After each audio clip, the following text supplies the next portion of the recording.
Woo! Happy, happy, happy, such a happy, beautiful Monday. What's happening? What's happening, my good people? It's me, your homegirl, Adosha Wright, and the one and only, y'all know who it is, my PNC, the one and only Cheryl Morrow. You guys are about to tune in and get buck wild tonight on America's favorite podcast about Afro hair. We're talking about the dumbest, and we do mean the dumbest that people say about black hair. And tonight, it's just going to be one of those conversations that's going to get a little bit heated. Key Lolo will be in rare form tonight. I have an attitude about this subject. And so Cheryl is either going to fire me up or she's going to calm me down, but you guys know how we do it here. We are not afraid to talk about the issues that nobody wants to talk about. And so on this platform, we keep it 100. I'm the real live, I'm talking about the ultimate instigator. And Cheryl, she's unapologetically brilliant. And so this topic tonight, I'm just going to go ahead on before I play, because we got our own intro, we got our own music, our own, y'all get ready now. I see that they coming through the chat now. I see y'all coming through. Now, don't be scared. Now, we're going to be talking about slavery and Afro hair. Now, it's a lot of narratives going on, and tonight, I hope we get through them. If we have to make this a part two, I ain't never scared to make it a part two. But before I play the intro, I just want to say this about the topic. I will be speaking from my own ignorance. Okay, so what I'm about to be saying is not reflective of the entire African American, Negroid, colored, niggas and niggettes. You know what I'm saying? Nope, this is just gonna be all me. Okay, Cheryl.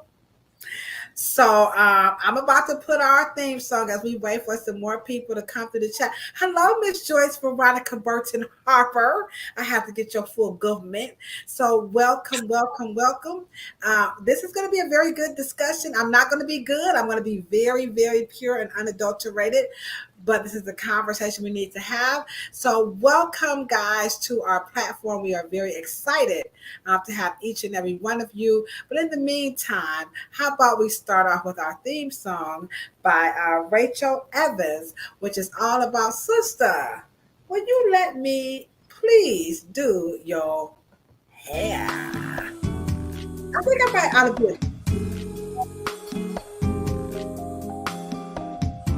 All right, now I'm turning it up on my end so I can do the snake. Hey. Oh, I got my new microphone. You ready? My new microphone. Y'all back up. Let me get some V's on this. Y'all got to check out my new microphone.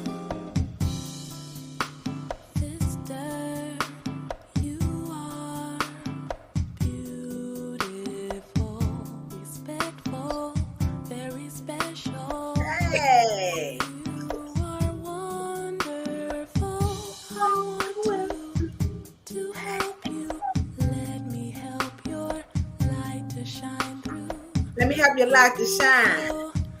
Very happy. If you would let me do your hair.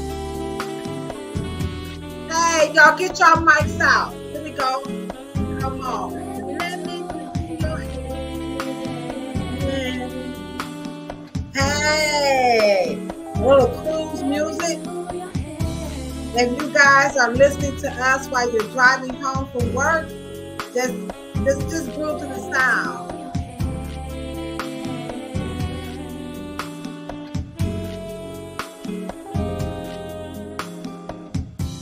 Sister, survivor of what you've been through. Sister, survivor of what you've been through.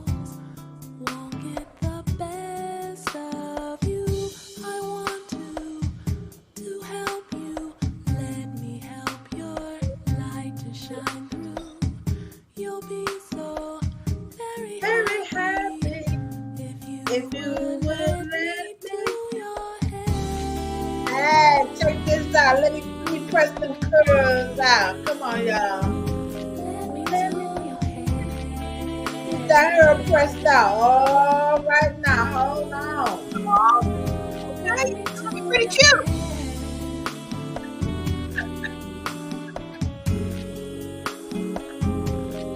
Let me do your hair. Welcome, welcome. Y'all come on through. Don't be scared. Don't be shy. All right.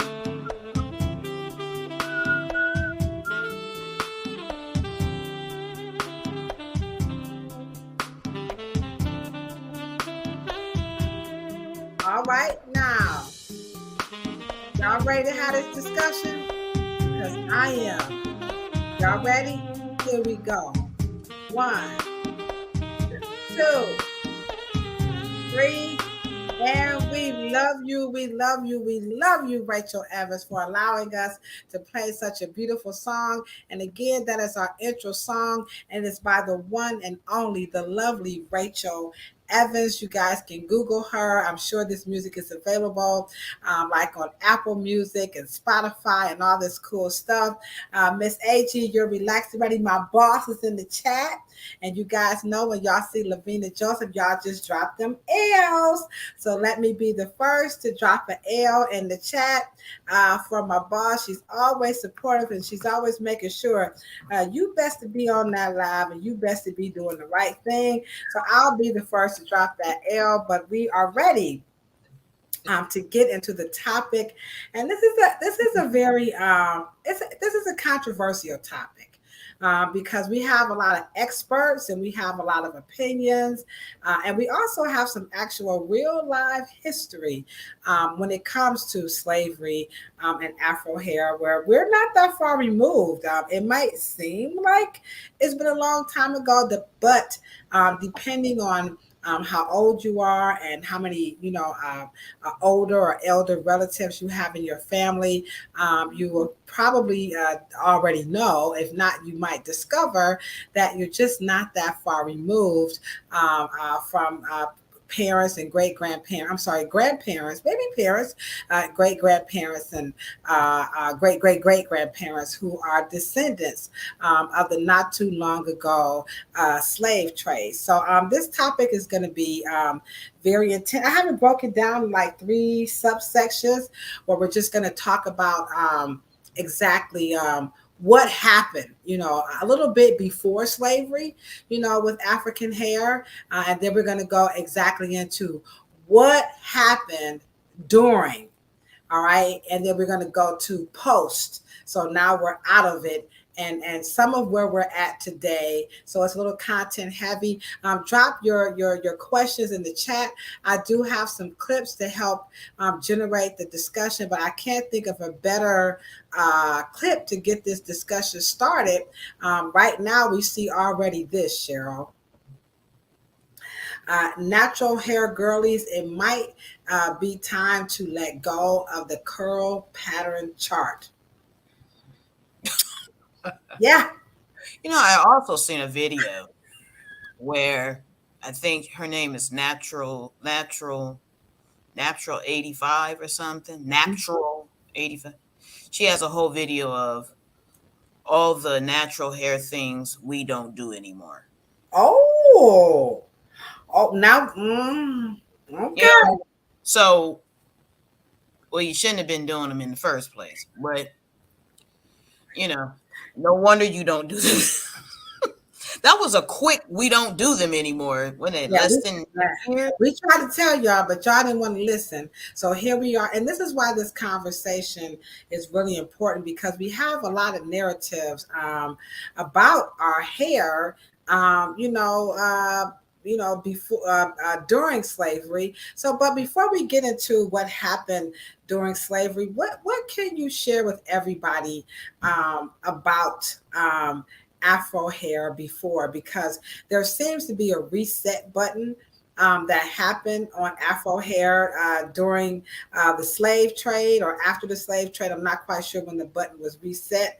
But let's give everybody, let's just give them what was this hair like before, and then we're just gonna walk through that, and then we're gonna go right into it because I know some of y'all like just hurry up and get to the topic, but we got to have a build on it, and then we're gonna get into the meat and potatoes of.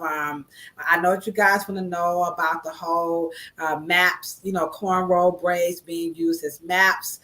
Y'all want to know about nappy, how they was dogging the South. It's a lot of narratives. I shared with you guys one last week. So give us a little bit about what was hair like before slavery. Adored. That part. Well, let's separate it for Black people. So,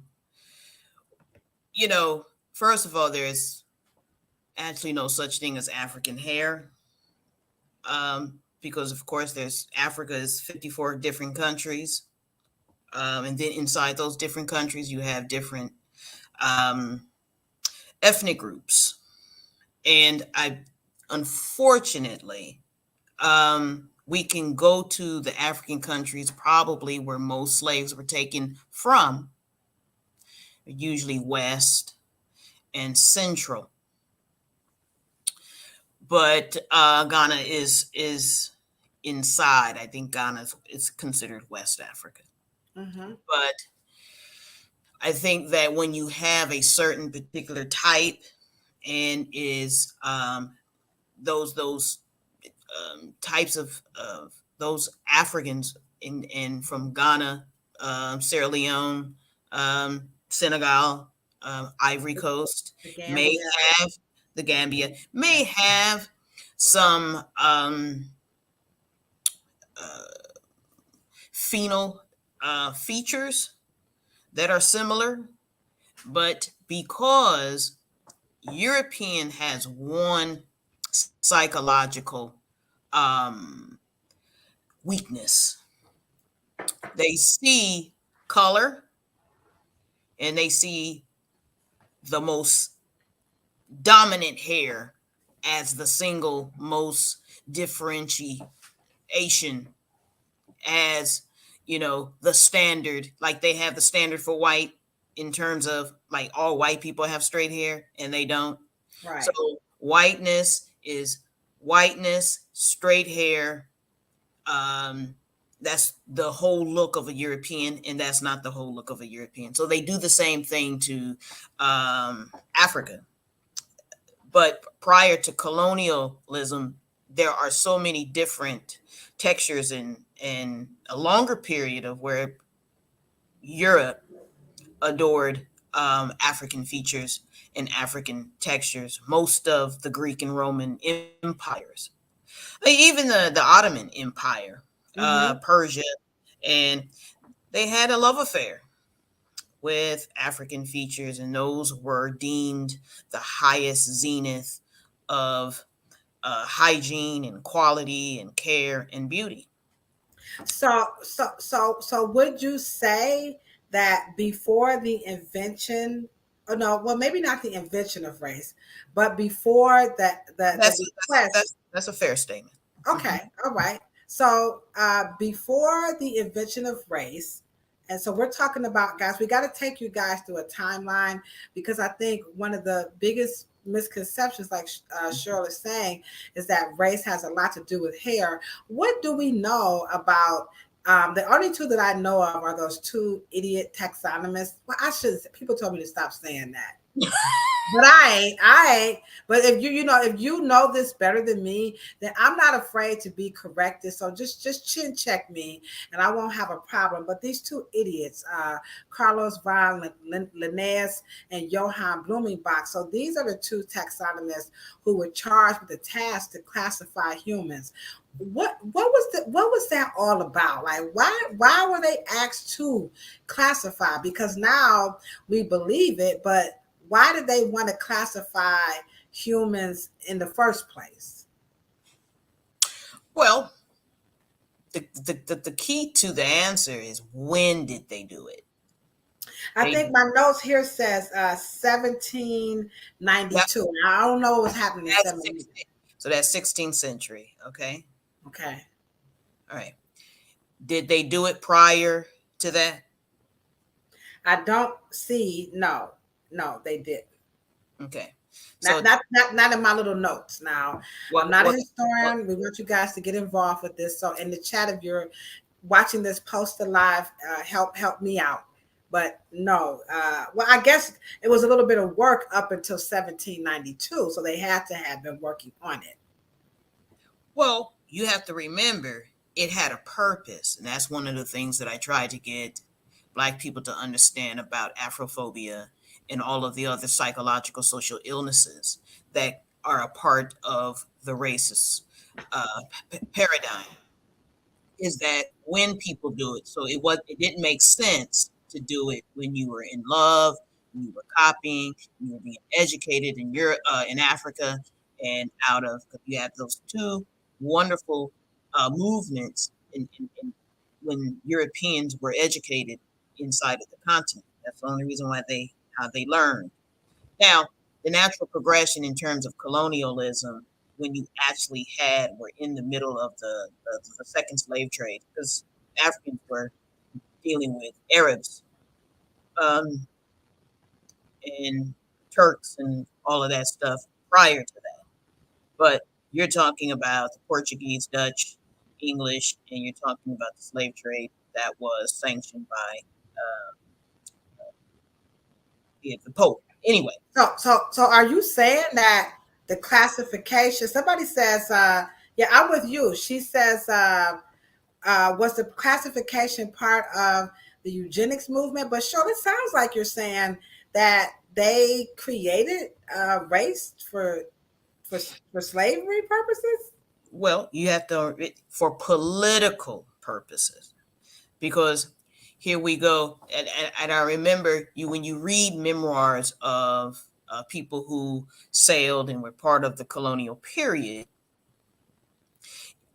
they had to somehow reconcile the same group that they loved and adored. They now had to subjugate to inhumane conditions. And so now let me just say this. We For the first time, I don't know who talks about it, but I always talk about the fact that Black people as a whole have not really considered um, the mentality of a mind of a group of people who have such illogical thoughts. And it's obviously, and I don't know where to call it mental illness or not, but you're talking about men in those two individuals you mentioned to create a classification system that they knew was illogical, that it was not Oh, that was not biological. It only had political reasons, and political reasons is to create. Now, if I also were to put out there and for you guys to consider that racism or whiteness inside of racism, because racism is not prejudice or bigotry or what we are they. talking about, hate. That's not racism. Racism is economic, it's capitalism, which is a whole total different conversation. I know we use the word racism. I know we use, when we call white people racist, I know we use it improperly, but it's really not. And that's what gets us kind of confused when we talk about it.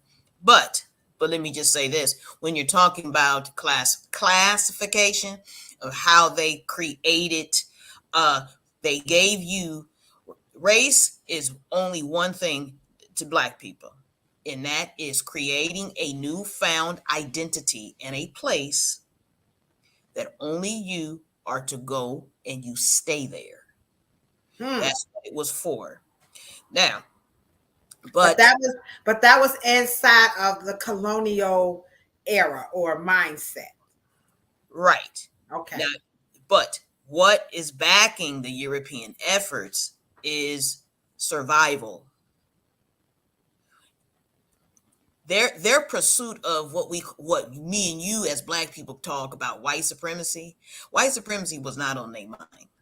Okay. White white supremacy, a white supreme person does not have the thoughts that Europeans involved in the slave trade, in the building of the Western world and building of the United States of America and building European wealth and power. They weren't thinking about they were superior because they didn't have a class system that said that prior to that, right? Well, hold on now. Wait a minute now. They did. It was called the aristocracy, right, y'all? Come on, a little bit. We're gonna get into the hair thing. I'm just trying to move us along. So, wasn't that aristocracy because wasn't they kind of like running from Europe to come over here because they had these, the kings and the queens, the Louis de Vuitton. They weren't coming prior to the 13 colonies.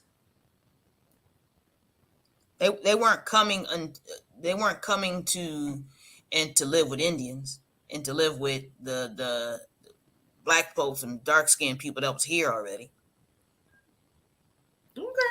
They came in terms of a complete system of being able to colonize and to create exactly what they created. It was a new world, the new world. They called it the new world, right? They didn't call Europe the New World. They called the United States the New World. They didn't call England the New World. They called the United States the New World. And so when they set up those 13 colonies, what I am basically saying is that Europeans inside Europe did not understand, did not have a term for white supremacy. That is a modern term. Okay. Okay, so Sandra said that basically, is this what you're saying? They wanted to conquer and just create their own world.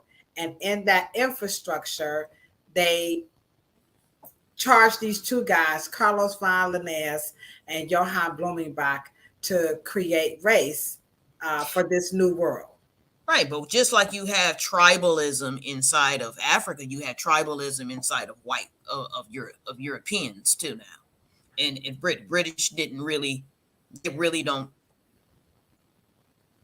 have anything nice to say about whiteness in America because whiteness is not what they think whiteness is. I don't even know if they started out with whiteness or white people. They don't they call themselves British? They don't have a whiteness thing. They don't have a classification system like that. But let me just say this, but they all have a overclass of white elite that needed to have a title called white. Then under that, you needed as a black person needed to have a place and a status and a rank and a merit in life. And they were going to create it for you and that you were going to stay in that box, period. And there in every subsequent thing after that, you have politics to make sure that you stay in your place. All right. So now we're in America, guys. So therefore, you have class. Right. So therefore, right. you have class. So now that we gotten that conversation out of the way, now we have class. So Because now we class is useful in an economic system that the United States is going to be because you need to have what? And I'm going to say it as raw as I possibly can. You need to have a carcass that everybody eats off of. Okay. And that is how you gain power, privilege, benefits, and advantages, options in the pursuit of happiness. And you are full citizen because you have land and you own people and you have slaves. And that is class. You are not and will not in this system will reach over that particular classification. That's what Judge, the greatest jurist, as far as they're concerned, is Roger Taney. And that is what he said. So you will always be a slave. Seeing that is the system is built on that. It's not that it doesn't have a system. So I take it the carcass would be black people. Absolutely. Oh. Your black, your. Now let me ask you a question. If that were not true, isn't there, is there diamond mines in Europe? I don't think so. You've never seen a big ass hole dug in Anybody in the chat, any diamond mines in Europe, help Kilolo out. I'm from the projects, not traveled that far. Any diamond mines in Europe? Sandra, what you know about diamond mines in Europe? Theo, Okay. anybody? Is there bananas? Oh, where did Kilolo? I think I basically was saying until she gets back, and what I meant by any diamond mines is what I'm basically saying that you back, you I'm back. back. I'm Okay. here. So Uh, she says, no, there are no diamond mines in Europe. okay. So there may be gold mines, but gold, copper, bosalt, titanium, all those resources. If you are trying to survive and you want control over water, time, air, diamonds, silver, gold, copper, anything that you can possibly think of, well, what would you do? I might invent something called a gun and go try to conquer and create my own world. No, you wouldn't have. No, you wouldn't do that. You would create trade. You would create something that was, humane. But you have to understand, racism is has to be based. If I am going to accept racism, and I have to get mentally fit to deal with the fact that I'm inferior, well, then how far do I have to talk you into being superior? Well, you gotta use some violence, Cheryl, to kind of get people No, to what I'm no. saying is you have to brainwash the white person just as much as you have to brainwash the black person. I was trying not to give white people out, but I hear you. Y'all hear where I'm going. I'm just going straight gangster. So you said that this was really a deliberate process. Absolutely. So Absolutely. so we are now into the mind. This is a really I don't know what words to capture, but this is very diabolical. Do you guys hear what Cheryl is saying? This is a very diabolical thought process. Well, whiteness was not created for you. They didn't need to fix your blackness. They needed to fix the whiteness. Listen, In don't get the page shut down now, Cheryl. Come on, hey YouTube, how you doing, No, no, Cheryl? no. Go out here now. Seriously, racism is not really whiteness, or uppityness, or white supremacy. That was not a sales message and campaign for black people. That was a sales campaign for white people or Europeans. So when you get here to maintain this good thing we got, you got to get into the frame of mind that you better. But you know what? I don't know. Has anybody ever read Chancellor E. Williams? What was that book about? Jesus, not how Stolen, you're. What was the name of it? stolen legacy. No. That was James. That was George James. Come on, y'all, help me out. What was Chancellor? Yeah, I'm gonna look it up. Chancellor. Chancellor E, Williams. yeah, Chancellor E. Williams. Oh. He had a book. I want to say the destruction. That's it. The destruction of the black civilization. Mm-hmm. So he talks about that very thing that you're saying in his book. And so what he was saying was that to buy into that white, like you got to be one of us, that other nations like Spain and all of them, they were buying into this narrative of whiteness being good so that they can get all the benefits of the classifications of being white. Right. Because when you look at his, like, people are always like, so I don't understand, like, Mexicans are black and brown people, but Mexicans are really technically they're classified in their in racism, and I mean in the definition of race. They were In class, they are actually, not in geographical, but they are conquered by Spain. That's why right, they speak Spanish. right, but that's considered they were considered Caucasians back then, right? They were conquered. Now you have to remember, now original Mexicans are dark. But you got to separate Mexicans from Hispaniola. They're not the same people. Okay. Yeah, they're all Indians. Well, just for lack of a better word, they call themselves different names. And who are we to say who they were?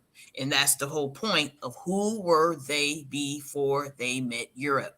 And Mexicans are not the original Mexicans are not European. They're conquered.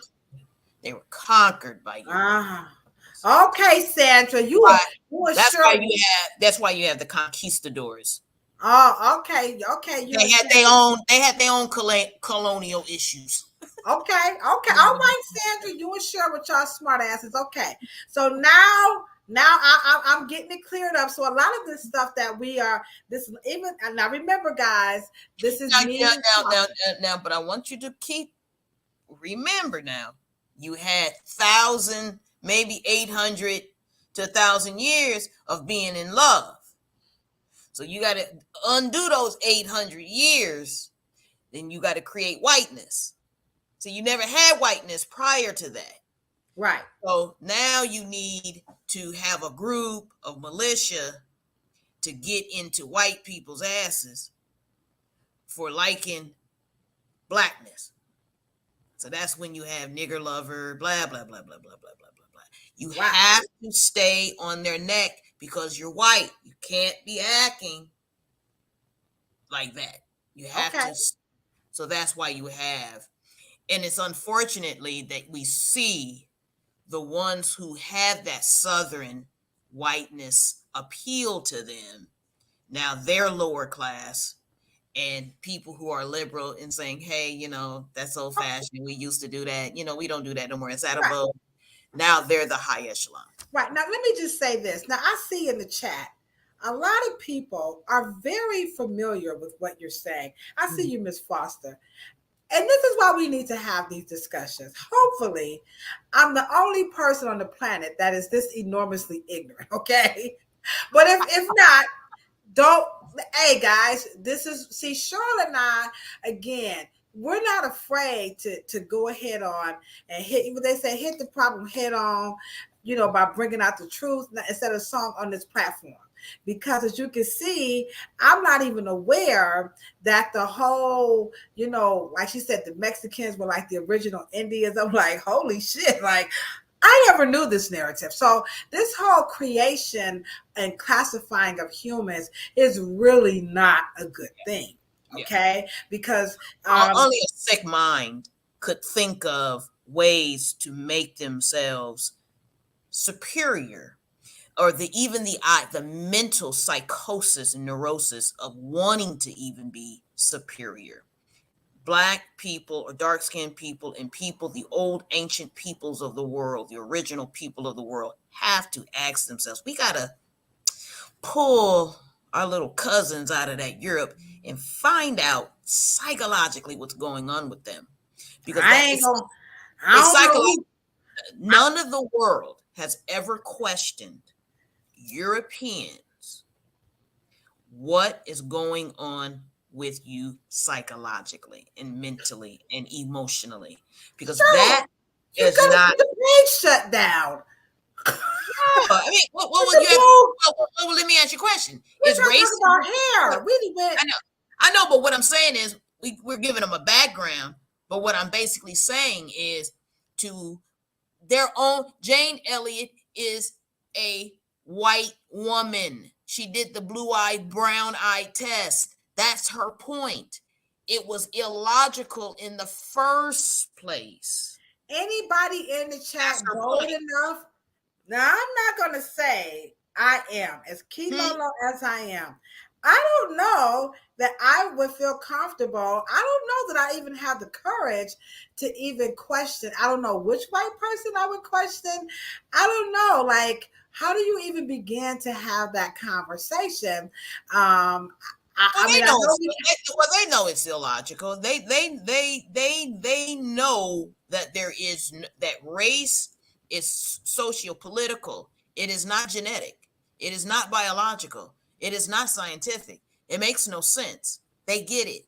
Now, why would they put so much political might and power and military and policy in all of those forces into something like that? You have to be able to understand, yeah, but at what cost? Did they care? No. And that is what I am saying about the neurosis Yeah, of yeah. just the whole I get it. So, movement. So, so Miss Foster is like, she's right. Sandra said most avoid it. I'm not gonna lie, I would avoid it because, ooh, I mean, just the thought of it, it's just like, it, so let me ask you a question. So what you're saying, that there is a logical reason for someone to dislike somebody they don't know? I don't think it's a logical reason. I just wouldn't. I would think if we, as African Americans and Mexican, all the people who have been robbed of their culture, if we had to turn the table and sit across from white people and ask them, "Do you know your history of why you did what you did?" I think that's a civil war. Well, it may not be a civil war. I think that it's almost like, how when a serial killer wants to get caught. Sure, you. And well, no, seriously, when you do something wrong that you actually want to atone for, because you know that it's eating you up, or you feel guilty, or at the end of the day there is a such thing called, and I think most scholars who deal with CRT or anything, they know that there's a level of guilt. And I think that there is a level of forgiveness, and I think that Black people should lead it, because I don't own racism. I don't think that I don't even have enough neurosis to even create something is but I will say that I do think that they want to talk about it. I think Okay, that all right. So here, I think we have to be less emotional about it so we can get to the okay. cornerstone of what we need to get. Sandra said she was in a class, a race and theory class last fall, and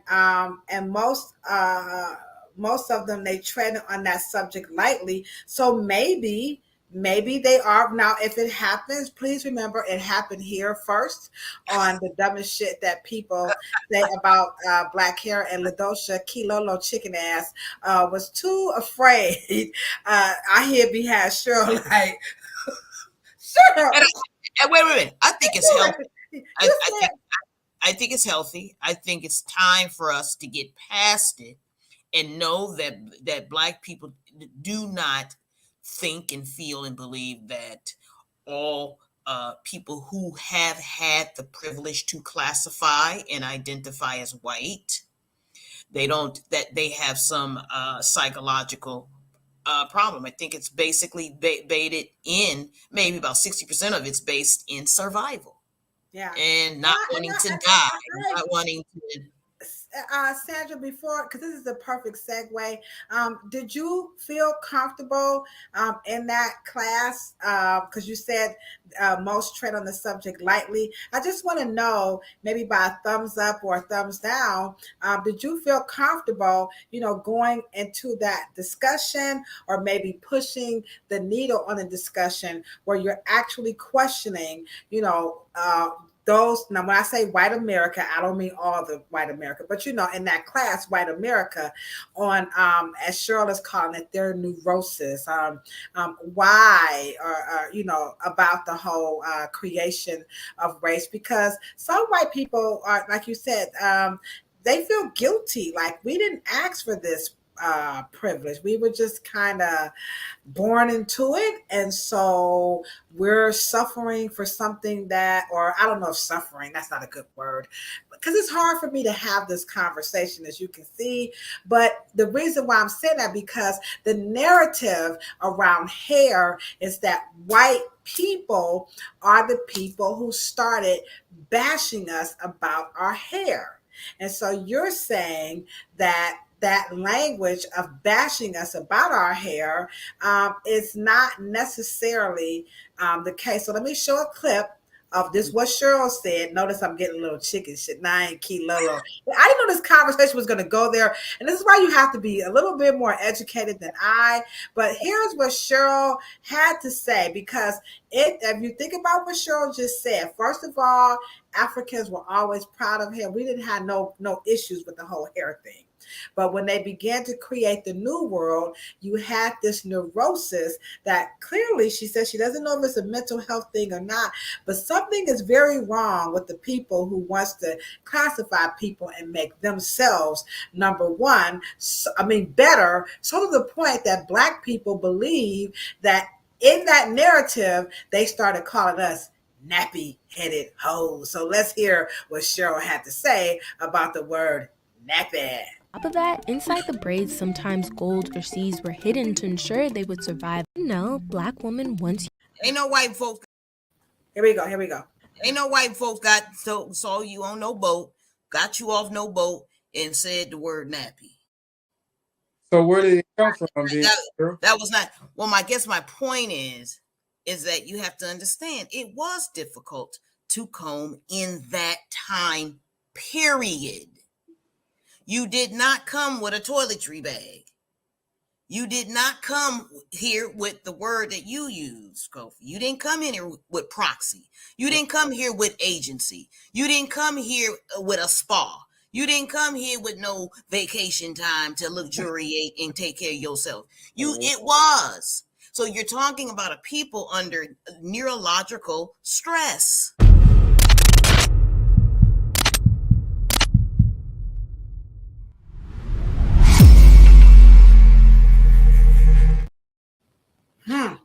And let me say this, and for all those who are on the chat, that clip reminded me of the Negro Act of 1735, and please read it. And it's on. I believe it's only a short little capture. I believe that it was an act to be able to portray and to tell Black people what they could wear, how to wear it, what the fabric, the clothes, how the clothes are going to be made, when to wear it, how to wear it, what functions. You can only wear certain,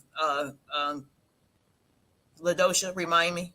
Yeah, it says that no Negroes, mulattoes, or Indians. This stuff is emotionally. It's just. I told you. Need some tissue, Sandra. You said you was comfortable. Oh my gosh! So I'm almost afraid to tap into it. But yeah. So basically, it's a whole list here. This is what she's saying. Act as an act of concerning service of slaves. So here it was passed in the General Assembly in 1705 in Virginia. And it just basically says that all service brought into this country, it does. It tells us how long, what we're supposed to wear, where you're supposed to live. This is, Yep. But yeah. the Negro Act of 1735. No, it's 1705. I'm sorry. It's the Negro Act of 17. Well, this one says 1705. Yeah, but I said it's 1735. Read that one. The Negro Act of the Negro Act of 1735. Here come your cousin, Miss Morrow. Y'all see I'm having post-traumatic slaves. I'm gonna need therapy, Sandra. Okay, the Negro Act of 1735, prescribing materials suitable for slave clothing. I can't read it. I'm gonna need some tissue. What kind of podcast is this shit we're doing? I want to cry. Okay, and that's sanctioned. Okay, y'all, I'm gonna try. Federally. The Negro Act of 1735, prescribing materials suitable for slave clothing, cited only the cheapest fabrics: Negro cloth, duffels, coarse kerseys, honest brigs, blue linen, checked linen, coarse garlics, or calicos, check cottons, or Scotch plaids. The question whether Negroes would be allowed to wear. Dude, this is pretty intense. Pretty intense. Wow. So when you talk about codes, and we still have a problem in 2023 about dress codes. Those dress codes are from the plantation era, antebellum South, Jim Crow, slavery, and of course, even more severe, then you had the separation, and this is what we call professional. The line of demarcation for professional was field and what is it called? The big house. The big house, that's the line of demarcation. Big house, professional, field, unprofessional. And when you understand that, that's why when you create Crown Acts and you create things that don't push the needle forward and is using language that is not impactful enough to be able to get us into human rights and natural rights instead of civil rights. That is what, because that history and that system, it still exists, and you don't understand that I am requiring every professor, every scholar, if you want to talk about hair, you want to talk about Negro hair, black hair, curly hair, Afro hair, whatever you want to count that grows out of black people's heads. As far as I'm concerned, you have to take a deep dive into the institution of the plantation. That's where all of, to me, the United States federally sanctioned this. And that's why you got to go back. The acts are fine. But the problem is that these were inhumane conditions that just needs to be corrected. And that is why systems and discussions like CRT and social frameworks, social economic frameworks, those systems need to be redefined. Well, my BFF in Atlanta says that she says the Negro Act, in addition to what you just said, was just an extension of what you're saying. She's saying that the Negro Act, it offered rewards to Native Americans who captured runaways and sought to enhance the social position of poor whites, turning racism into a realistic device for control, by transforming the House. So the Negro Act, it had, a broad brush over a lot of, issues that impacted and African Americans beyond what we thought of as just, being slaves, but where we could, how we could move about. And so this is to your point.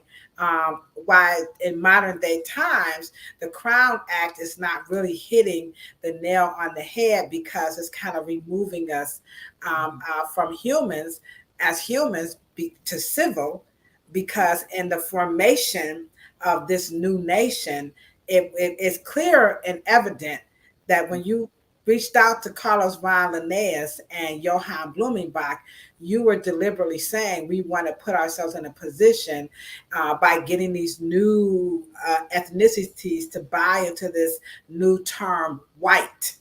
And the carcass is going to be African people. Right. Do y'all understand? That's some sick shit. I mean, no one has ever questioned the fact that an Adolf Hitler or a King Leopold, these people were sick and psycho. No one says that, oh, well, maybe they weren't. No, they were starch crazy. Well, so you have some. But that's one of the things that Adolf Hitler even said. Like, how do you have the nerve to tell me what to do? In Germany, look what you're doing to black people or Chinese Right, people. right. Whatever the case may be. Like, how dare you? You have a human crisis yourself. Did Adolf Hitler really say that? Yeah. Wow. I see why some people like Adolf Hitler. It's a quote. I'm not saying, don't y'all come on YouTube, don't shut us down. We're just No, having but what I'm a saying, dialogue. but it's fact. You can, Hitler was not, did not let the United States off the hook. Okay, so Hitler did not let the United States off the hook with their treatment of African people. But now in Brazil, here's what they said they did to try to escape some of this neurosis. So let's see, what were they doing in Europe? Over in South America. Black women once used their hair to draw escape maps in Colombia. In the 1800s, enslaved African women forcibly taken to Colombia would communicate with their communities through braided hair, most importantly for planning escapes. For example, a braided hairstyle called de partes, meaning depart in English, would signal that the person wanted to escape.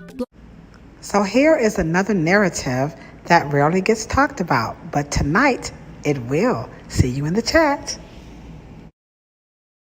All right, so we're in the chat. So here we are. We're going through the progression here. So now we see that nappy hair. that wasn't a term. Can I ask y'all a question? Because I was confronted with that.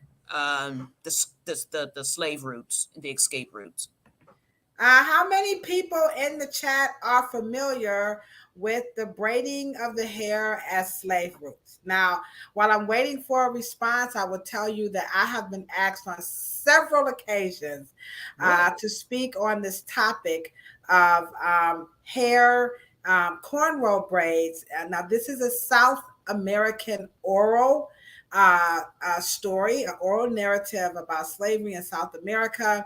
So, so we got Sandra. Sandra, you just might as well come and take over the damn show. Sandra know everything. Sandra, you just gonna get you a t-shirt, okay? Mara, I should have known, Mara, you was gonna hear of it. Okay. I'm gonna be honest. I had never heard of it. I never heard of it until I think it was this time last year when somebody actually asked me to present on it. And I'm like, what the French toast and bologna sandwich are you talking about? So it is very, very new to me. So yes, maps and gray. So let me hear before you answer that, Cheryl. Monica, I didn't know you heard of it. We best friends. We ain't talk about this. Okay. So Monica is true. So here you go, Monica. Here's what they said. On top of that, inside the braids, sometimes gold or seeds were hidden to ensure they would survive after they escaped. All right. So they had braids. They did cornrow braids that signaled how to depart, that they were going to depart. They had cornrow braids that told you if there were troops around. And then they also had cornrow braids that they put maps and seeds and in the hair. And then Miss Morrow says they taught that in the 90s and they let us watch slave movies. Wow, that's some education. So we're about to, here it goes, y'all. Now I'm going to be honest, be sure before you answer, I'm just going to cut through the chase. I don't believe that narrative. I just don't. I don't believe it. I know it. Well, let me say this. Now that's just me. Y'all come on, throw daggers at me. Cheryl, you it's your turn. You go after it. I and the reason why I don't, because it's just not enough for me to feel comfortable. So she says, put aside the studies that were political science, and you love history. So she said, you got to forget what we've been taught, that this is an oral story that they, as people believe, is true. I don't. And Cheryl, well, this is I'm gonna say. Listen. And only because I don't have enough information. That's why. Cheryl, ye say. I say I'm gonna say I have enough information, but I'm gonna say that those weren't slaves. Those were not. Cheryl! Okay, put it this way: how long do we know? How long does that hairstyle take? How long did it take to braid the average cornrow braid style with hands down you into a minimally from washing, even if you braided wet, because I grew up where we didn't have blow dryers, so we braided hair wet until it started to dry. But minimally, you into an hour, you're a couple of hours, right? You're definitely A day. 2 hours. A day. That's why I said those were not slaves, because you don't have no days like that. You don't have no time for that. There is no time for that. You are not coming that clean and that neat and it's going to be picking cotton with your hair. You didn't have no head rag over your head with that newly fresh done hairstyle. And ain't nobody following you around to make sure that they get on the right route. I'm tired of black people saying dumb shit. You did not have time. You did not waste your Sunday. You only had Sunday. Didn't you see it in The Color Purple? She only was allowed to do something on Sunday with her babies. You got to get the baby's hair right. You got to get your hair right. You got to get yourself. You don't have time for all of that. So I'm saying either one thing. Either they weren't slaves. They could have been called girls. They could have been anything other than slaves, because they sure went on no jobs. Because white folks did not give you no lunch break. They didn't give you, and you didn't go get no hair done. You didn't make no appointment. Come on, black people. I couldn't buy that on that. I mean, if you had a escape route on your head, now you would not be out my sight. I don't know how. Then I got okay. So you get me free on your head, and then you got to go back and go get. Come on, black people. Here's the other thing too, Monica. I hear you, but here's the other thing. Now, if you're going to use the cornrow braids as slave route as a map, right? Come on, y'all. Can we just be honest? How long does the braid style stay in before it gets fuzzy and then you can't even see the parts? I'm just saying. Help me, y'all. I'm just saying that it's nice. It's nice, people, that we are that.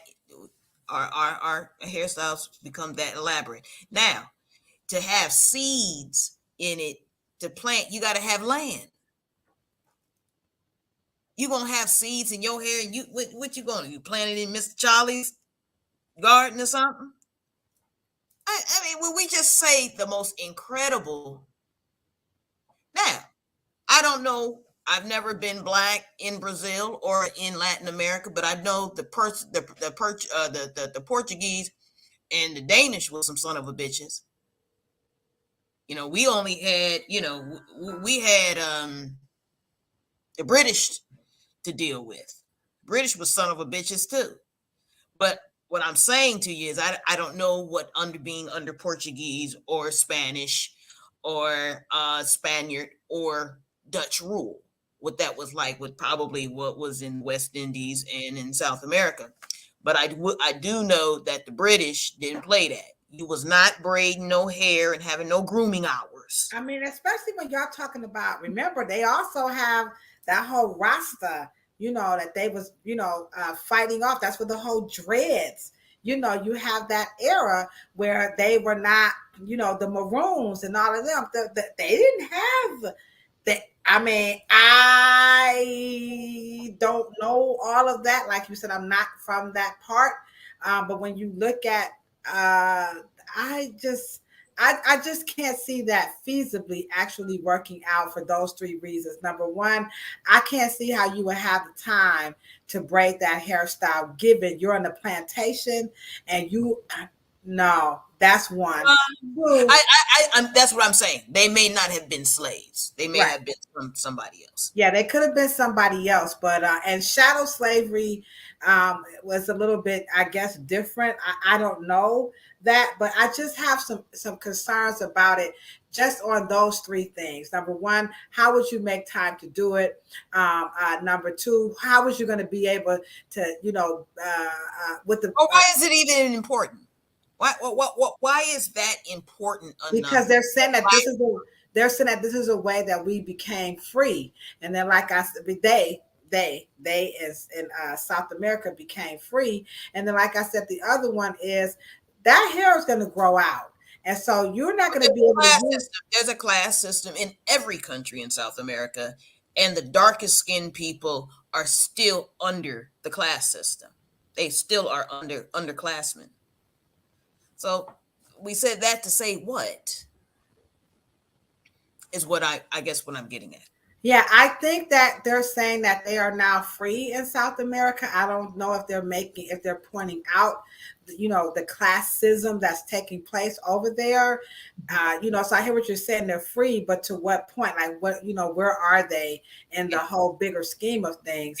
The more Afro looking you are, the more underclassmanship that you have obtained. You still are going to maintain your status. You are not going to obtain status that is for the dominant group, the dominant power class, period. Okay. That is what classification, taxonomy, classification, species, genus, and all that. That's what all of that's for, to be able to make the scientific case that there is a superior race, to psychologically create and get rid of guilt and neurosis of whatever it is that you are dealing with, to even put other humans in that kind of predicament, just to coexist with them. And right. I think that is what we're talking about once we get into the Crown Act and to get into and one of the things that plantation beauty is based on nappy hair. The white standards of beauty is based on Afro naps. What? Hold on. Wait a minute. Did y'all catch that? Cheryl thinks she's so. Come on, Cheryl. Hold on now. I had another one. Come on, black people.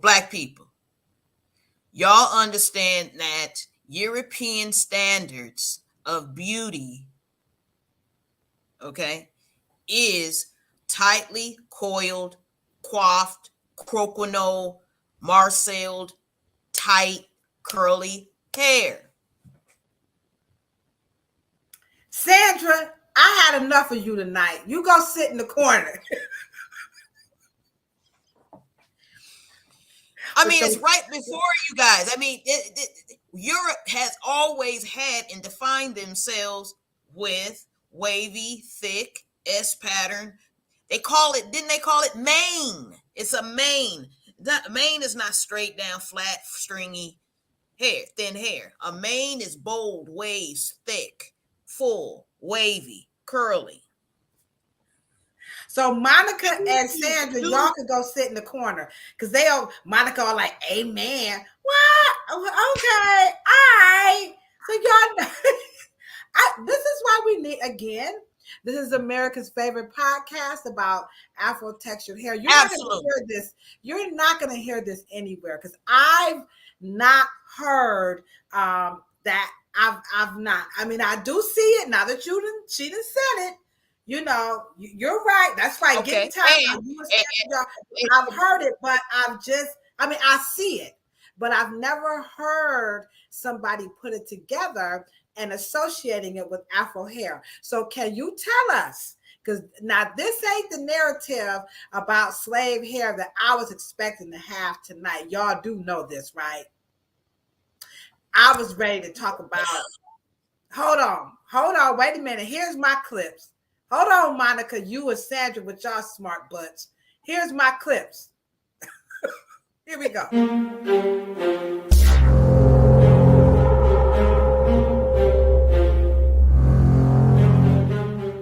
Slaves suffered from scalp diseases, an infestation of head lice and ringworms due to their deplorable living conditions. That's it. I was going for that melodramatic, them sons of bitches and what they did to us. That's the narrative I wanted to go. They shaved our hair. They maimed us and we had lice and we were going bald. And y'all over here talking about, well, in all actuality, Monica with your smart butt and Sandra over there like, I concur with Cheryl and Miss Morrow. Y'all in the chat like, yeah. Listen to that music. Let me hear that music one more time. That bam, bam, bam. I wanted that type of a narrative of the mean white slave master. And here you three Negroes come. As a matter of fact, I just noticed y'all all light skinned. What do y'all think about this conversation, okay? And the darkies are over here. So wait a minute.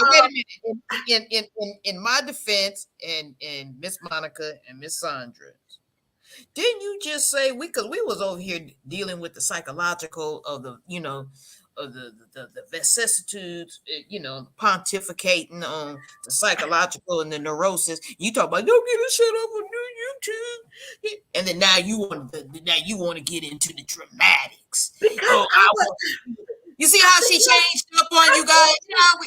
I'm affected by this, y'all. This is a hard mental thing to come out of because it's pseudo, right? But you still kind of caught into the mental thing, like listen to that music and that dun dun dun and that narrative of what white people have done to us, but you never hear the flip side. Right. That the narrative is really their admiration, or I don't know, is it, Monica, would you say is admiration of our I'm trying not to defect, but this is really hard because I've never heard it like this before, because I wanted to hit it from that they mean they did something to us, not that they really well, they did. Yeah. We're not saying that they did not. Right.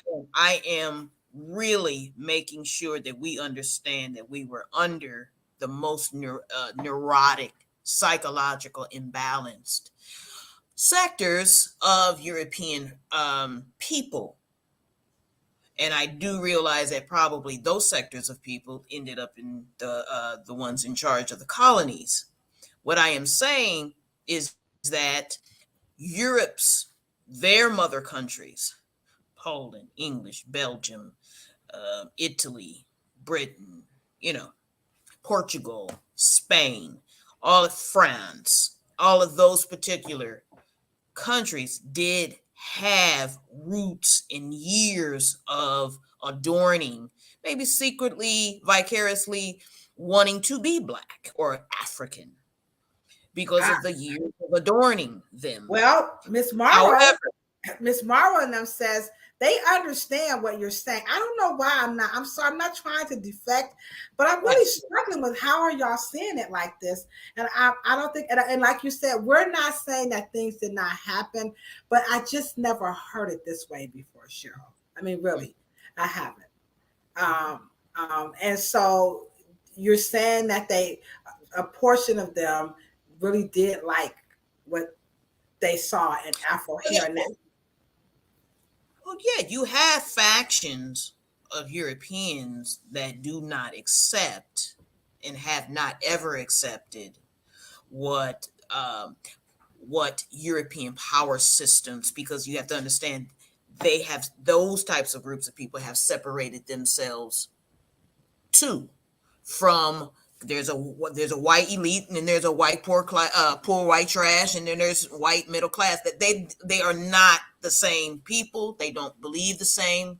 They don't believe at all. However, what we are saying is for us to get out of the conversation of talking about blackness, Afroness, textured hair, and putting our place and getting our conversation together for the benefit of our personalities, our image, our self-worth, to be able to talk about ourselves. And the core of our African center is to talk about it in and of a black place and not the opposite of whiteness all the time. The racist conversation is antiquated, is obsolete. We need to get into the 21st century and understanding how to talk about blackness, texture, curly, Afro, beauty, image, any of that stuff. We need to talk about it the way we talked about it prior to colonialism. I know it's going to take a lot of work. I know it's going to take a lot of effort, emotional healing, and for us to get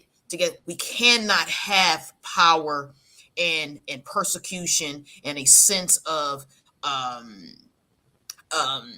rite of passage talking about the negatives about our American experience when that's only the bucket. It's only 400 years. We are African. We are hundreds of thousands of years old. And once we come back around and get white people, not to get them out of their guilt or anything like that, but we have to understand the sicknesses behind the psychological imbalances behind systems and power structures like this. And it has nothing to do with the inferiority of a people. It has to do with what is the national and collective esteem of how they feel about themselves as they begin to come around the world and join the world community, because they didn't do a good job. They only saw color, hair. Oh my God, I'm not that way. And the only way to make myself not even feel bad about not being like that is to create another psychological framework for a people to exist with people they probably had social triggers, environmental triggers that made them feel some way about themselves. And that's a whole approach that we need to be about, instead of pointing to, we got to do something about racism. Racism is in people. It's not just a thing. It ain't in the refrigerator. It ain't in the back in the attic. It's in people. People created it, and what made those things. We had to talk about. It's like when most people talk about slavery, and they don't talk about the enslaver. You can't have one without the other. The slave enslaver creates slavery. Right. So I got you. So Sutek is saying that in addition to that, we got to get our people to stop being ashamed that slave experience that our ancestors went through first. So he said, first, we got to get past the whole shame of slavery, and then we can kind of, take the conversation into other areas. Even in our documentary, The Narrative, we do address this, because I do ask, I state, can't we move past, what it looked like, how long it is, things of that nature. There's so much more. But to your point about, their neurosis and this possible envy, what do you know about the Tyon's law, where the mulattoes had and the black women had to cover the hair? Would that be an example of the envy that Monica is talking about, Miss Morrow talking about in the chat? Would that be an example where they had that law? Anybody know what I'm talking about? I should have did a clip on that one. I'm sorry. Yeah, but I do. I am familiar with that law. However, we have to understand, we wore head wraps in Africa. They are so multi-tribal. They're so prevalent, embedded in the cultures that where these women and men are from. It's not that see, sometimes we give white folks too much credit. You know, like, because I don't know if they ever said, "Oh, I can't, I can't bear to see your head. Cover it." You know what I mean? It's all a part of a more of a historical framework, and I think that we did bring some customs, and when you have remnants of other fabrics, because of course we were the first ones to do textiles, and so the point is, so when you have a person that used to do something and their grandmother used to do it and their grandmother and great grandmother used to do it, yeah, if you have a Right, little for sure, for flag, sure. then But you that put was it on the your law. That was the law. I mean, we know we I, did. right. I'm acknowledging the law or whatever that time period or what that was for, but we have to get the whole context that everybody that was not in Louisiana at that time or whatever part of the country that was that law does not have nothing to do with the fact that somebody got off the boat in South Carolina or Virginia or in New York that or or Miami or Florida or St. Augustine, doesn't mean that those people were doing it for that reason just because there was some bullshit going on in Louisiana. You know what I mean? And we talk about things and black people because of the lack of context. And maybe our collegiate community and our scholars don't call us on the carpet enough to say, nah, don't mix it up. Don't conflate it. Don't get off subject, because what you're going to do is that, black people, and especially African, when you talk about African history, it is so intertwined with so many different moving parts.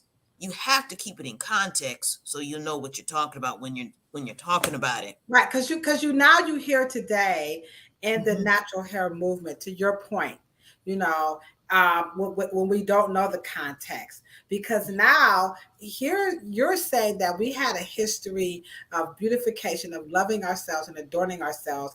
We have a group of people that more than likely has some type of a neurosis, and they have some personal issues with themselves. And according to the There's some chat, grooming issues. right, yeah, everybody Right. movies except for Key Lolo, that they also had some serious envy going on where they were actually emulating our hairstyles, but nobody is talking about that. And then we're getting caught up into some of the stuff that took place. We're getting stuck there, and we're looking at things like the Tyon's law and so on and so forth, and we're giving them way too much credit for doing things that even during that time, Black people had already been wrapping the hair. So to tell them to tie it up, it's like, really? You really think you're hurting us with that one? You're not. But then you have a new Afro hair movement today that says, well, unkempt hair is the real way. So let's hear what this woman says as we wrap this up about unkempt hair, because now that's the way. LaDosha, I have been dogged out, dragged through the mud for altering my hair, saying that I'm not Black. And so that they're trying to go back to the original way that they're saying that Africans wear their hair. And in modern day times, this is the best way to wear your hair. However, she had this to say. And recently, widowed women stopped doing their hair for a while to de-beautify themselves in a society where hair was central to identity and beauty. How central? Having unkempt or messy hair could translate to being sad, having loose or no morals, or being dirty. The natural hair that we think of today, unbound, long, unruly, free, was not the norm in most cultures. Basically, if your hair wasn't done, it meant something was wrong. What you talking about, Will? Find out what we're talking. So, but a lot of people don't know that narrative. That unkempt hair has had a different meaning in certain parts of Africa. But today, it's the new style. And I'm not knocking y'all for being, happy to be nappy. But there is a history that says that is really not the case. That was not a free and loving look.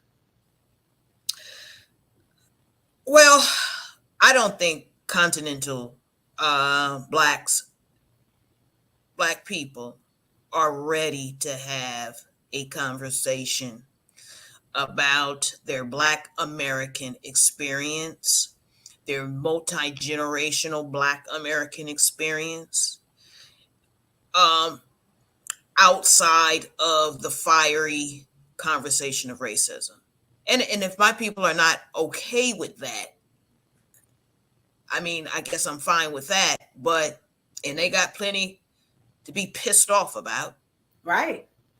But at the same time, we're not, we have to truly sit in our Africanness and understand that we gave Europe the most incredible gift, the gift of us, the gift of our cultures, the gift of our presence. We gave the America and England and Europe the best we had, and I want us to understand that even though you don't have to be in a place emotionally, collectively, all of us, our collective emotions does not have to be and let me just say this, and I think it's hard because of needing crown acts in the new era of natural hair. I think the part of the challenge is that you have the least educated generation leading it, Wow. and they are the least equipped. They are the least, they have least history. They're taking less ancestors with them. They're taking less of everything. And so they don't understand that. They don't even, and it's the irony that the real conversation of generational wealth would happen in their generation, that they are the least resourced. They're the least equipped. Less of they have less of their ancestral resources and power and history and gifts than any other generation, but Right. yet we talk about generational wealth. And I Right. think So that kind of goes into that takes us back to Sutek's comment where he said that first we got to get, like he said, we got to stop, we got to get our people to stop being ashamed of that slavery experience that our ancestors went through first. And so we do see a really a deliberate oversight and total and complete absence of our contributions and what our ancestors have done to get us to the point where we're at today. And ironically, we're already benefiting from it, and that's what really bothers me about the language and the conversations that I'm hearing that's coming out of modern day hairstyling, where it's just it's like it's like they're starting from scratch, especially when you see something like this. Natural hair girlies, it might be time to let go of the curl pattern chart. It's sad, the cosmetology industry. We try to tell the world, like, please, guys, don't do that, but I don't know, we dropped the ball, somewhere. And what we're trying to do is carry the narrative forward with all due respect to what we created and where we're trying to go. So with that being said, we're going to come back next week. And now that we've got what happened before, we got what happened during, of course, we got to talk about what happened after. And this is actually what drives us to the point of this actual podcast of the dumbest shit that people say about Black hair, because now you have a narrative of acculturation, where Black people were now trying to alter their image because they were trying to be white. And so I have a book here, and it's called Styling Jim Crow. and this is by Julia Kirk, Black Welder. And I'm going to recommend, if you are a true hair aficionado, this is a must have. You must have this book in your arsenal. It is a hard find, but you can find it. Styling Yes. because next week we're going to use this book and we're going to talk about this whole acculturation. Are we trying to be white? Because post-slavery, guess what we were doing, Cheryl? We were putting grease on our scalps. We was oiling our hair. We were using rainwater. We were mixed with Puerto Rican. We were half Indian. That's why somebody asked me, you know why you got those lines in your face? And I said, no. And they said, because you're probably part Indian. I'm like, what? Yeah, so we still have that. You know, I'm Indian, right? You know, I'm part Indian. So we have to address those dumb things. Now, we don't mean this in a very bad way. Remember, our podcast, the dumbest shit that people say about black hair, it's really like a no, pun intended, but we have to address these. So next week, we're going to talk about the acculturation of black women and black men who alter their hair. Are they really trying to be white when they grease their hair to straighten it and put the creamy crack and whatever they want to call it and put some oil on their scalp and use some rainwater and be what? Half Indian. This is why LaDosha's hair is the way it is, because she's half Indian. No, it's because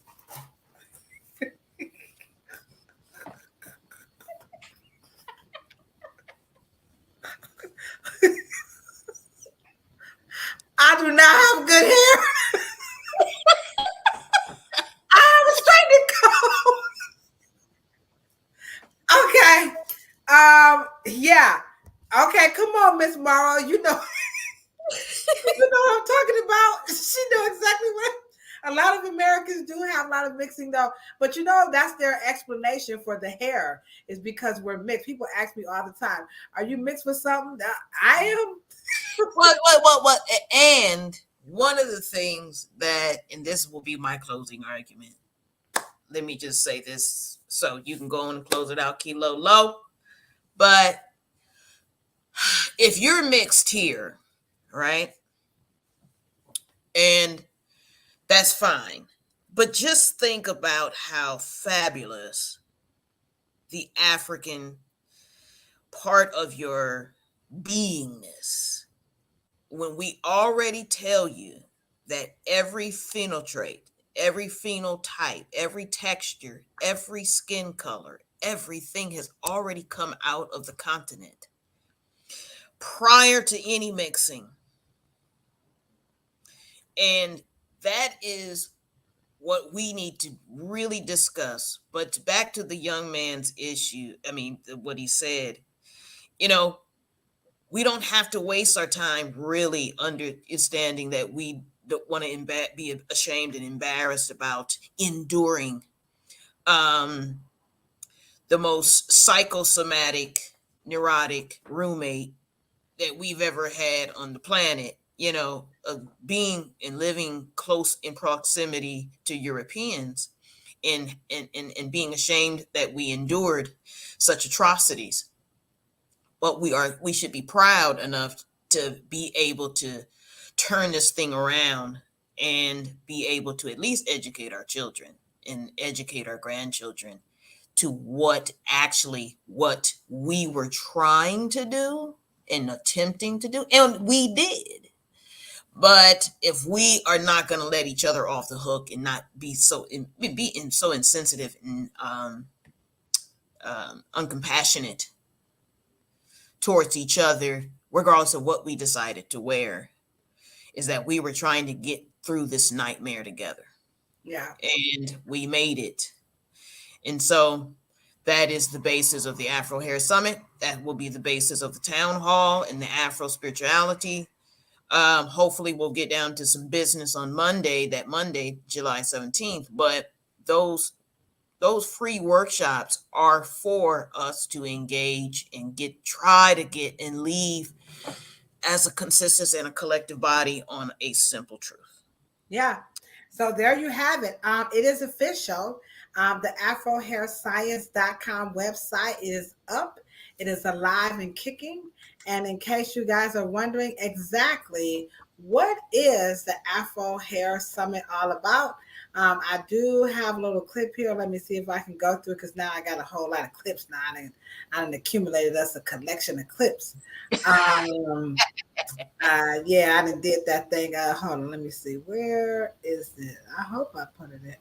Here it is. Here's the Afro Hair Summit. Here we go. The Afro Hair Summit is happening this summer in July in Cleveland, Ohio.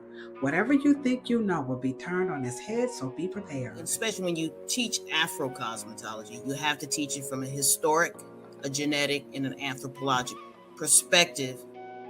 Saturday, the event begins with West African braiding métier. Saturday evening, a free public forum around Afro hair spirituality. The learning continues at the Brown Nevada Institute, Strongsville, with Salon Métier.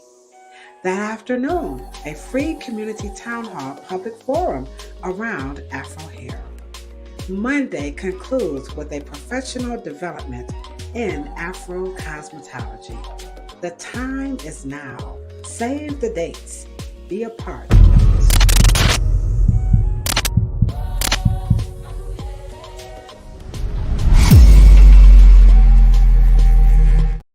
All right, so there you have it. The tickets are on sale. It's going down. I'm going to be going live. I'm going to be on all the platforms. We have stuff free to the public. We have professional development. You guys have been absolutely wonderful. Y'all rocked it out with us. This was a very challenging topic, and you guys did very well. I have learned a lot, and I hope you guys have come to your own conclusions. But this is not the narrative that I was expecting to have about Afro hair during slavery. But we're going to come back next week and we got to talk about acculturation. Okay. Were we doing all these things to our hair to try to be white? Okay, let's find out. Is that true? And the site again is www.afrohairscience.com. It's alive, it's kicking, and it's a wonderful website, and we hope you guys enjoy it. And I'm telling you, I'm just going ham on the live, so get ready. Okay, all right, guys, you know what we say when we're signing out. Miss Morrow, thank you guys so much. BFF, you were the bomb. Suit Tech, it was so nice to have you in the chat. Sandra, get out. You can come out the corner now. Come on out, Sandra. Come on out the corner. Miss Foster, we love you very, very much. Again, you know what we say, we're always signing out. We're talking about a whole lot of peace, a whole lot of love, and for sure a whole lot of hair. But check this out. If you ain't got none, don't want none, can't stand it, hell, you plan on cutting it off in 2023, we say don't even worry about it. Why? Because all heads, bald patches, all of that is beautiful too, and so are you. Good night, Monica. I love you. You guys have a wonderful evening. Bye.